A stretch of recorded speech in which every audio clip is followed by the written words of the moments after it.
எப்பா நான் சொன்னா முதல் விஜய் கேட்பாருப்பா அப்படின்னு பிரேமலதா மேம் வந்து இன்னைக்கு வந்து சொல்லியிருக்காங்க. நானா நினைச்சா தாவேக கட்சியில போய் சேர்ந்து அமைச்சர் பதவியும் வாங்கவும் முடியும். நான் ஒரு ஃபோன் காலோ இல்லை ஒரு வார்த்தை சொல்லியிருந்தா நம்ம விஜய் தம்பி எனக்காக பண்ணியிருக்கோம் அப்படின்னு பிரேமலதா மேம் வந்து உறக்க சொல்லியிருக்காங்க.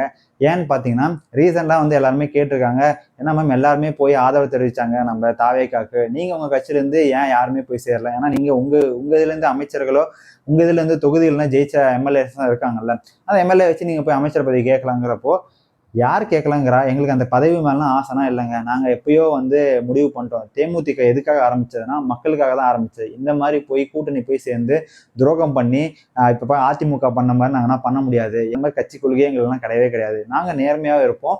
நான் வந்து என்ன அமைச்சர் கிடைக்கலன்னு நினைச்சிட்டு இருக்கீங்களா? நான் ஒரு வார்த்தை சொன்னா விஜய் தம்பி வந்து பண்ணி தருவாரு. ஏன்னா எனக்கும் விஜய்க்கு வந்து அவ்வளோ ஒரு நட்பு இருக்கு. விஜயோட வாழ்க்கையை ஆரம்பிச்சுடுறதே விஜயகாந்த் தான். அப்ப இருக்கிறப்போ எங்களுக்காக ஒரு கட்சியில ஒரு அமைச்சர் பதவி கேட்டா தரமாட்டாரா என்ன அப்படின்னு கேட்குறப்போ மக்கள் எல்லாமே ஒரு பக்கம் கோவப்பட்டாங்க. அது என்ன அமைச்சர் பதவி அவ்வளோ ஈஸியா? அவங்க கஷ்டப்பட்டு ஜெயிச்சு எம்எல்ஏ ஆகி அமைச்சராக இருக்காங்க. நீங்களும் கஷ்டப்பட்டு தான் ஜெயிச்சிருக்கீங்க. ஆனா அதுக்கான கேட்பார் முறை ஒன்று இருக்குல்ல, ஒரு அதிகாரமா பேசுறது, முதல்வருங்கிற ஒரு மரியாதை இல்லாம விஜய் தம்பி கேட்டா கொடுப்பாரு அப்படின்னு ஒரு அலட்சியமா பேசுறது வந்து ரிப்போர்ட்டர் மதியிலும் சரி, மக்கள் மதியிலும் சரி ரொம்பவே பரபரப்பாக பேசப்படுது.